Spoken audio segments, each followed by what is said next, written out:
नमस्कार, आप सभी का एक बार फिर से स्वागत है हमारे चैनल ज्ञान सागर में। आज मैं आपको पितृपक्ष की एक बहुत ही प्रचलित कथा सुनाता हूँ। ये कथा है जोगे और भोगे की। पितृपक्ष की कथा के अनुसार जोगे और भोगे दो भाई थे। दोनों अलग अलग रहते थे।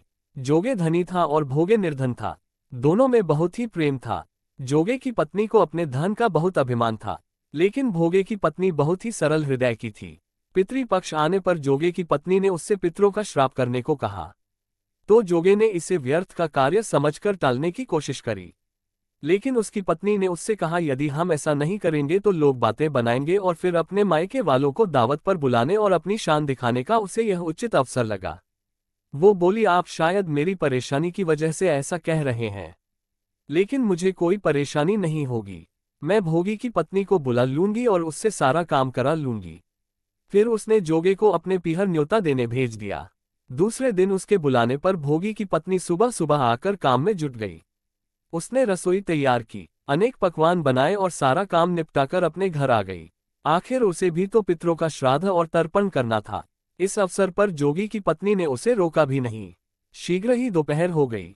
पितृभूमि पर उतरे। जोगे भोगे के पितर पहले जोगे के यहाँ गए। उन्होंने देखा कि उसके ससुराल वाले वहां भोजन करने भी लग गए और फिर वो निराश होकर वहां से आ गए। अब वो भोगे के यहाँ गए। वहां क्या था? उनके पास तो खाने को कुछ नहीं था। उन्होंने तो मातृपितरों के नाम पर अगियारी दे दी थी। पितरों ने उसी की राख को चाट लिया और भूखे ही नदी के तट पर जा पहुंचे। थोड़ी देर में सारे पितर इकट्ठे हुए और अपने आप यहाँ के श्राद्धों की तारीफ करने लगे। जोगे भोगे के पितरों ने अपनी आपबीती सुनाई और फिर वह सोचने लगे, अगर भोगे समर्थ होता तो शायद उन्हें भूखा नहीं रहना पड़ता। मगर भोगे के यहाँ तो 2 वक्त की रोटी भी खाने को नहीं थी। ये सब सोचकर उन्हें भोगे पर दया आ गई और वह नाच नाच कर गाने लगे, भोगे के घर धन हो जाए, भोगे के घर धन हो जाए। अब शाम हुई। भोगे के बच्चों को कुछ भी खाने को नहीं मिला था। उन्होंने अपनी माँ से कहा, माँ भूख लगी है। तब माँ ने उन्हें टालने के लिए कहा, जाओ, आंगन में हौदी औधी रखी है, उसे जाकर खोल लो और जो मिले बांट कर खा लेना। बच्चे वहां पहुंचे तो क्या देखते हैं कि हौदी तो मोहरों से भरी पड़ी है। वो दौड़े दौड़े माँ के पास पहुंचे और उसे सारी बात बताई। आंगन में आकर भोगे की पत्नी ने ये सब देखा तो वह भी हैरान हो गई।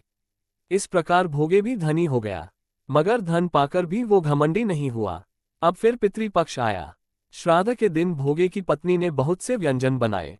ब्राह्मणों को बुलाकर श्राद्ध किया, भोजन कराया और दक्षिणा भी दी। जेठ जेठानी को सोने चांदी के बर्तनों में भोजन कराया। इससे पितृ बहुत प्रसन्न हुए और तृप्त हो गए।